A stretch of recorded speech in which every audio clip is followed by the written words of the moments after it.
Mesdames, Mesdemoiselles, Messieurs, bonsoir à toutes et à tous, j'espère que vous vous portez bien. Qu'avez-vous pensé de ce petit week-end à Phillip Island en Australie? Personnellement, j'ai trouvé ça plutôt bien, que ce soit la sprint, la course principale, Moto 2, Moto 3, on a eu de la bataille un peu de tous les côtés. Le week-end était rempli, fourni, des conditions changeantes, des leaders, des dépassements, des drames. Il y a eu à peu près de tout. Alors, c'était pas le week-end le plus mouvementé non plus de la saison, mais c'était franchement pas mal et on sent vraiment là la tension qui arrive sur cette fin de saison entre Martin, entre Bagnaia. C'est assez incroyable, c'est assez satisfaisant. On se dit qu'on a attendu 16, 17 courses. On va aller jusqu'à la 20e course et c'est de plus en plus passionnant, de plus en plus piquant au sein des courses. Donc bon, on va réanalyser tout ça, bien sûr, constructeur par constructeur. C'est le but de cette émission, de cette vidéo, bien sûr. N'hésitez pas à aller voir les autres BRK disponibles sur la chaîne. Dans tous les cas, c'est parti. Nous commençons une nouvelle fois par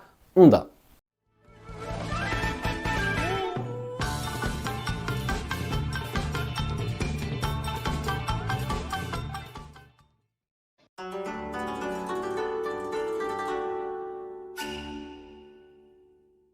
Du côté de chez Honda, il y a du positif avec les améliorations apportées dernièrement et ce depuis Misano. Je vous l'avais dit, les améliorations étaient arrivées, que ce soit des adaptations sur le châssis, des améliorations sur quelques points justement de ce châssis, de cette partie cycle, mais aussi un nouveau package aérodynamique. Et bien tout ça commence à fonctionner, les réglages commencent à être un peu mieux. Alors, faut remettre dans ce contexte parce que oui, Johann Zarco nous fait une bonne 12e place. Oui, Johann Zarco nous fait un bon week-end. Petite erreur dans la course sprint tout de même. Mais dans l'ensemble, c'est un bon week-end de la part de Johann. Il y a plusieurs choses à remettre dans le contexte. Premièrement, le circuit. Phillip Island, circuit extrêmement rapide, circuit fast and flowing avec très peu de grosses phases de freinage et aussi très peu de grosses phases d'accélération. Donc c'est vrai que c'est plus simple pour les constructeurs de masquer les gros problèmes sur la moto, même si c'est vrai qu'il faut un bon train avant, il faut de la bonne stabilité. Donc la bonne stabilité, ça vient sur le châssis, sur l'aéro et sur l'ensemble de la moto, la partie cycle et les réglages. Mais c'est vrai que du coup, on peut plus masquer les problèmes de traction qui sont le plus gros problème de la Honda et de la Yamaha aussi, et les problèmes de stabilité au freinage en sachant qu'on a très peu de grosses accélérations et de gros freinages.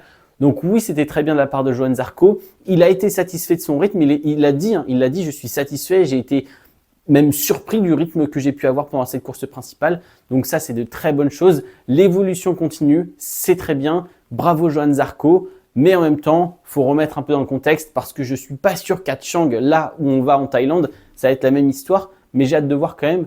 Donc bon, passons à autre chose. Direction Yamaha.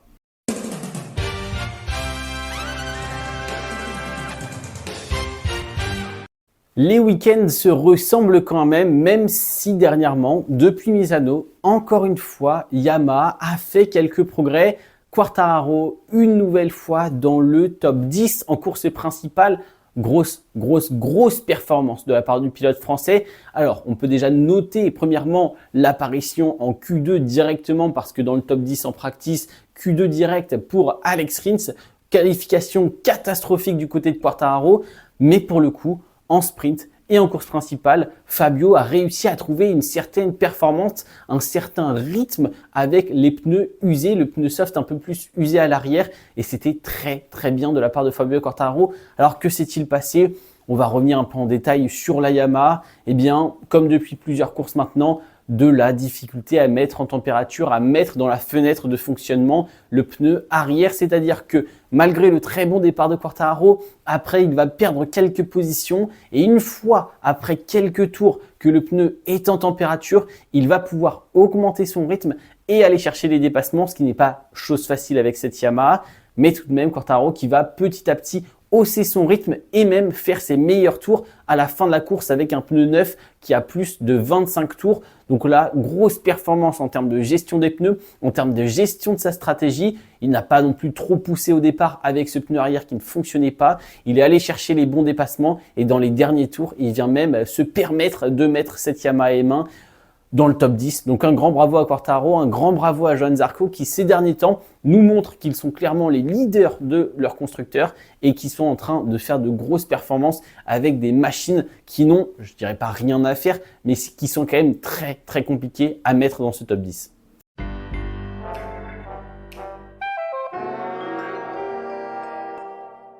Continuons cette vidéo et parlons d'Aprilia. Et là, pour le coup, c'est vrai que je suis un peu perdu. Quelqu'un peut me dire si Aprilia a totalement abandonné le projet MotoGP 2024 ou si ils sont juste dans une boucle infernale et sont en train de galérer comme jamais. J'aimerais savoir, parce que s'ils galèrent comme jamais, c'est assez inquiétant, notamment pour l'année prochaine où ils vont recruter 2 top pilotes. Et si ils ont totalement abandonné le projet 2024, c'est un peu inquiétant parce que si tu es un constructeur qui veut jouer le championnat, tu n'as pas le droit d'abandonner quelle que soit la situation. Donc bon, dans tous les cas, vous le voyez, je suis inquiet. Un incident, pour moi, vient clôturer un peu ce week-end chez Aprilia. C'est vraiment la chose qui s'est passée. Et puis, j'ai envie d'en parler. Bezzecchi, Vignales. Alors, premièrement, l'incident lui-même. Marco Bezzecchi sur les datas, apparemment, il aurait freiné un tout petit peu plus tard, sauf qu'à 340 km/h, quelques centimètres, ça joue en mètres au final à la fin du freinage. 340 km/h en bout de ligne droite pour le virage numéro 1, c'est énorme. Donc, Maverick Vignales double Marco Bezzecchi dans cette ligne droite et vient se rabattre devant le pilote italien. Que se passe-t-il à ce moment-là? Marco Bezzecchi, qui aurait freiné un peu plus tard déjà, ne se facilite pas la tâche et en plus, il est aspiré par la moto de Maverick Vignales car oui, quand on arrive derrière une moto, on n'a plus d'air en fait. L'air est écarté par le pilote de devant et donc on n'a plus d'air qui vient effectuer l'appui aérodynamique sur notre moto. Donc on se fait aspirer et là c'est très compliqué pour Marco Bezzecchi de contrôler quoi que ce soit parce que déjà si le freinage était un petit peu tardif, fallait déjà gérer ça et si en plus on a plus d'air sur la moto donc plus d'appui aéro et là on se fait totalement aspirer par la moto de Maverick Vignales, on le voit l'avant qui bloque, l'arrière qui se lève, il percute Vignales. Alors bon, pour moi Bezzecchi n'est pas si fautif que ça, dans le sens où on a déjà vu ce genre d'incident auparavant avec Johann Zarco notamment. Maverick Vignales sait très bien que dans ce virage numéro 1, l'appui aérodynamique est essentiel pour pouvoir faire tourner la moto et freiner correctement. Donc, s'il se rabat, c'est assez risqué péril, c'est lui qui prend cette décision. Alors oui, c'est le pilote de derrière qui est responsable de la chute, mais Vignales, il le sait, avec le vent en plus qui arrivait très très fort dans le virage numéro 1 et qui est devenu du coup un ennemi pour la stabilité de cette moto au freinage. Et en plus, l'aspiration du coup, ça faisait beaucoup de choses à gérer pour Marco Bezzecchi qui lui ne peut absolument rien faire quand un pilote se rabat devant lui. Mais le pire n'est pas là, selon moi, c'est la réaction de Vignales. On parle d'un crash à plus de 250 km/h entre deux pilotes. La première chose que Vignales fait quand il voit un pilote qui vient de tomber par terre, il est juste étalé, allongé, sans bouger. La première chose, c'est un doigt d'honneur. Alors bon, mec, je ne sais pas ce que tu as dans le crâne, mais voilà, je n'en dirai pas plus parce que je pourrais devenir insultant. Oui, il a peut-être eu peur pour sa vie. Oui, il est peut-être très frustré parce que le résultat ne sera pas là à la fin de la course. Mais dans tous les cas, à cette vitesse-là, Marco Bezzecchi est étalé. On ne sait pas s'il est gravement blessé, voire peut-être même plus. Et Vignales, le premier réflexe, c'est de se tourner et de faire des gestes insultants. Donc voilà, je n'en dirai pas plus sur cette mentalité qu'il a depuis qu'il est arrivé en Moto 3. Je le rappelle, en Moto 3. Donc voilà, cette personne n'a pas vraiment évolué dans certains sens, ce qui n'est pas forcément une bonne nouvelle quand on est pilote de MotoGP et qu'on passe devant des millions de téléspectateurs. Ce n'est pas le sujet. Aleix Espargaro, nulle part. Il vient quand même prendre un point en course sprint. Raúl Fernandez, nouvel aéro. On l'a vu que ce soit sur la roue avant, autour des disques de frein et aussi nouvel aéro parce qu'il n'avait pas d'aérodynamique, pas d'aileron avant pendant la course principale pour Raúl Fernandez, sans doute pour limiter justement les effets du vent sur la moto, notamment dans le premier virage qui venait vraiment la déstabiliser. Et donc voilà, ça a été testé. Pourquoi pas, c'est intéressant. Passons à KTM. J'ai pas grand chose d'autre à dire. On va essayer de retrouver un peu de bonne humeur, même si c'est vrai que les résultats de la marque autrichienne ne sont pas du tout là.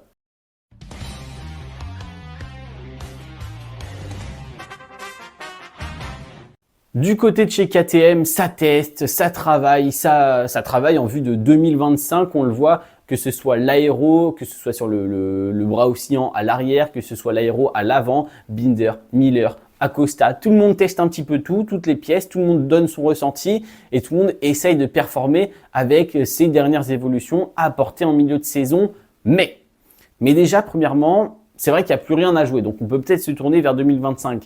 Mais aussi, Ça veut dire que plus vous avez de choses à tester sur un week-end, moins vous pouvez vous concentrer sur un réglage spécifique, moins vous pouvez vous concentrer sur la préparation de votre week-end, vu que vous êtes déjà concentré sur faire un rendu, faire un compte-rendu, faire un retour sur tout ce qui vous a été montré, tout ce que vous avez essayé. Et en plus là, à Phillip Island, sans la FP1, avec une practice un peu complexe et une FP2 sous la pluie, bon, autant vous dire que là, les tests étaient vraiment compliqués. Mais c'est pas le sujet. En course sprint, KTM, c'est une catastrophe. Binder qui tombe, Miller qui se prend une mouette et qui tombe un peu plus tard, et Pedro Acosta qui tombe lui aussi. Et là, par contre, gros high side pour Pedro Acosta, blessure touchée à l'épaule. Voilà, bon, il a bien fait de ne pas faire la course suivante. De toute façon, il ne joue plus rien. Vaut mieux se reposer, vaut mieux reprendre du temps. Mis à part ça, KTM, c'était un peu inexistant justement, que ce soit en course principale. Bonne perf de Brad Binder, très bonne perf même de Brad Binder qui est quand même resté au contact justement devant Viñales, qui est allé au contact avec Bastianini et Di Giannantonio, Marco Bezzecchi. Donc ça, c'est une bonne performance de Binder, mais on en attend un petit peu plus, c'était dommage. Donc voilà, encore une fois, c'est très dur d'aller suivre les Ducati, que ce soit les GP23 ou la GP24. Les deux sont au-dessus des KTM et des Aprilia. Donc je ne sais pas quoi dire d'autre parce que le week-end des KTM était plutôt mauvais dans l'ensemble. Mais Brad Binder est venu un peu sauver tout ça. Si, petit point, j'ai dit que tout le monde est tombé en course sprint, sauf celui qui est tout le temps dernier. Augusto Fernandez vient chercher son premier point de la saison en course sprint, si je ne dis pas de bêtises. Donc voilà, on peut peut-être finir sur ça, c'était sympa. Bravo Augusto Fernandez, 9e en course sprint. Par contre, le dimanche, nulle part. Comme d'habitude, ça, il n'y a pas de souci. On ne change pas une équipe qui ne gagne pas. Et on passe à Ducati, eux, ils gagnent pour le coup.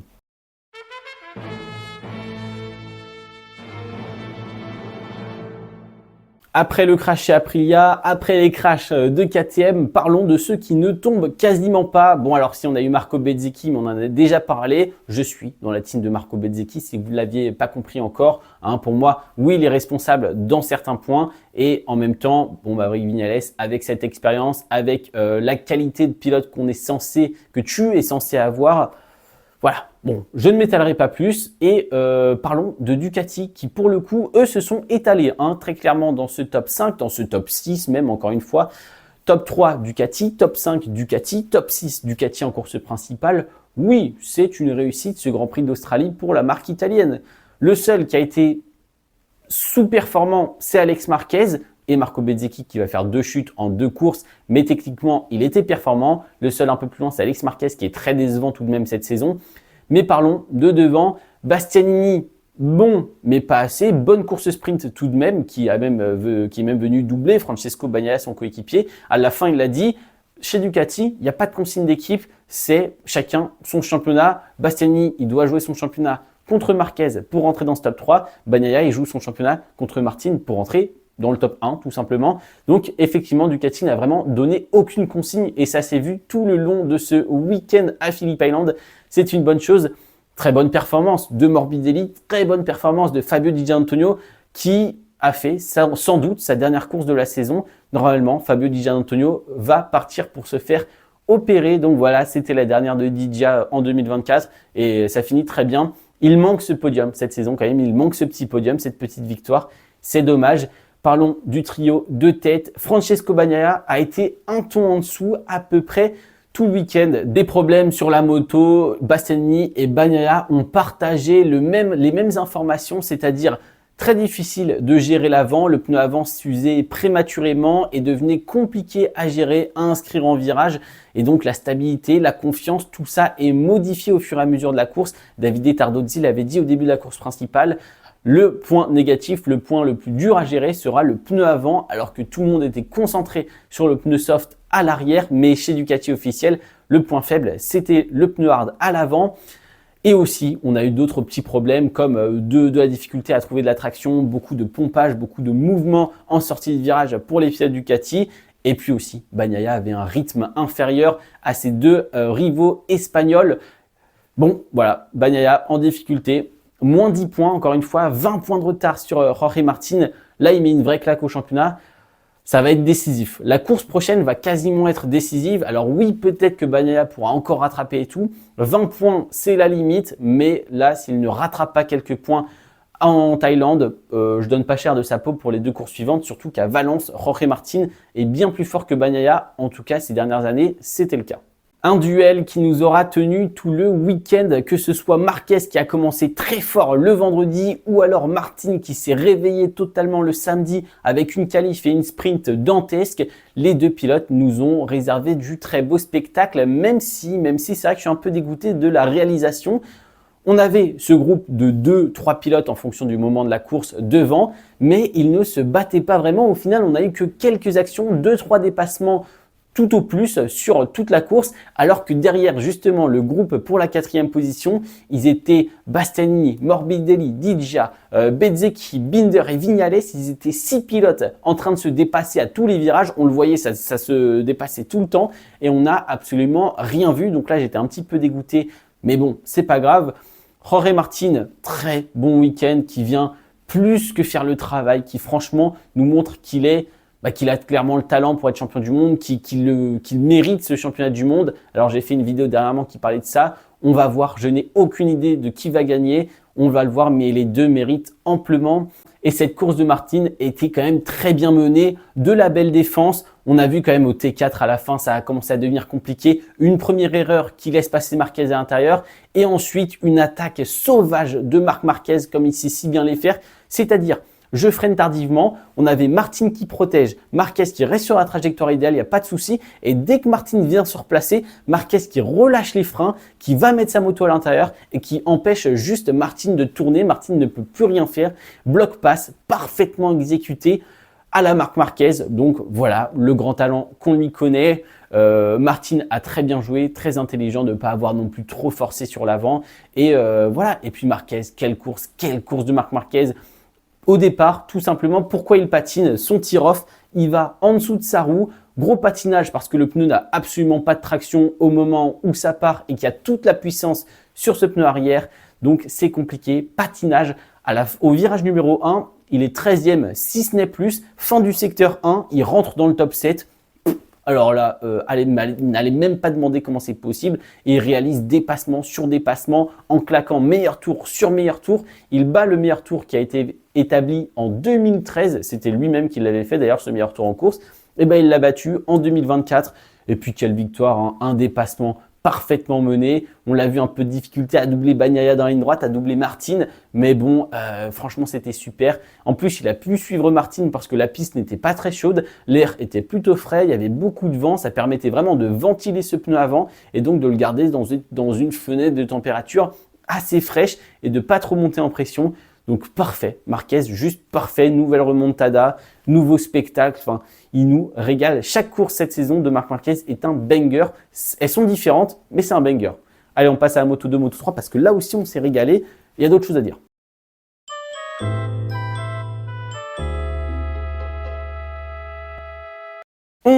11 victoires. 11, c'est le nombre de victoires en une saison de David Alonso. Il égale alors un record vieux de 27 ans, celui de Valentino Rossi, établi en 1997.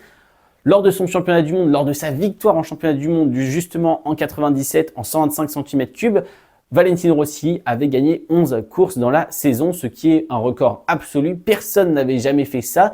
Et aujourd'hui, David Alonso vient gagner 11 courses dans une saison en Moto 3 dans la plus petite catégorie des championnats du monde. Donc il égale Valentino Rossi. Un autre record qui est égalé, la dernière personne qui avait fait 4 victoires consécutives dans la plus petite catégorie des championnats du monde, c'était Marc Marquez lors de son championnat en 125 cm3 lui aussi, qu'il avait remporté d'ailleurs à la fin bien sûr. Et David Alonso fait pareil, donc on est clairement sur les traces des plus grandes légendes du MotoGP. Je ne sais pas quoi vous dire, mis à part que un Pedro Acosta peut en cacher un autre. Voilà, il y a un autre rookie qui va arriver dans les prochaines années en MotoGP qui est juste un talent pur, un diamant brut, une merveille de pilote. On va voir, on va suivre son évolution, notamment en Moto 2, parce qu'il passe en Moto 2 l'année prochaine, toujours chez Aspar. Donc on va voir ce que ça va donner. On va voir s'il pourra passer d'ailleurs, parce qu'il est dans le giron Pireur Mobility, hein, forcément il est chez CF Moto. Donc on va voir s'il pourra monter chez GazGaz très rapidement, voire même chez KTM officiel. Mais j'ai hâte de découvrir David Alonso en Moto 2, il me régale. Surtout que la course qu'il a effectuée était encore une fois parfaitement menée en termes de stratégie et en termes de rythme. Donc voilà, j'ai pas grand chose d'autre à dire. Allez regarder la course, on avait quand même une bataille à 17 pilotes au départ hein, pour la première position. Bataille à 17, des 5 de front, des 6 de front, des 3 de front dans le virage. C'est de la Moto 3, c'est n'importe quoi, mais c'était quand même agréable à regarder. Concernant la Moto 2, pareil, on a eu de la bataille, on a eu des choses intéressantes. Ai Ogura qui se rapproche un peu plus de son titre. On a vu qu'il n'était pas forcément le plus à l'aise sur ce circuit, notamment sur le sec, parce qu'ils ont eu très peu de roulage, voire aucun temps de roulage sur le sec, mis à part la qualification. Donc, très peu de roulage sur le sec. Ogura qui redécouvre la piste et qui n'est pas forcément le plus rapide, mais il limite très très bien la casse, parce que bon, quand on est dans le top 5, je ne peux pas vraiment appeler ça limiter la casse. Et devant, l'action qui va faire polémique ou l'action qui a vraiment déterminé la course, c'est cette bataille entre Aron Canet et Fermin Aldeguer. Bon, c'est legit, je trouve que c'est legit, c'est un peu trop, c'est too much, mais on est juste avant la limite qui était soit de faire tomber Aron Canet, soit que Aldeguer fasse vraiment n'importe quoi, parce qu'on le voit, c'est un freinage tardif, Aron Canet retarde lui aussi son freinage, Aldeguer qui est un peu en catastrophe du coup pour arrêter sa moto, et après voilà, c'est le contact, et à partir du moment où il y a le contact, Aldeguer il est même pas en train de réfléchir à comment je vais le doubler, il est juste en train, ça se voit, d'essayer de garder sa moto sur ses roues et de ne pas se casser la figure et d'emporter Canet, et Aron Canet lui est en train d'essayer de tourner parce qu'il y a un mec qui lui rentre dedans, donc voilà, un contact qui a duré au moins 2 secondes, 2-3 secondes là, la roue dans l'épaule d'Aron Canet, c'était assez impressionnant, assez stylé. Les deux méritaient la victoire, mais bon, encore une fois, Canet qui vient nous faire sans doute son 19e top 2 en Moto 2 ou son 20e top 2. Enfin bref, incroyable Aron Canet, cette régularité pour la deuxième place. Et puis voilà, Celestino Vietti qui s'est blessé, hein, malheureusement, comme Pedro Acosta, et qui n'aura pas participé. On ne sait pas encore trop pour la Thaïlande. On va voir. Merci d'avoir regardé cette vidéo. J'espère que ça vous a plu. Dites-moi ce que vous avez pensé de ce week-end en commentaire. Moi, j'ai bien aimé. J'ai apprécié. Il y a eu des bons trucs. Et le championnat est plus tendu que jamais. Bagnaia sous pression totale. Et voilà. Merci d'avoir regardé. C'était Théo. Ciao, ciao. Hâte d'être en Thaïlande.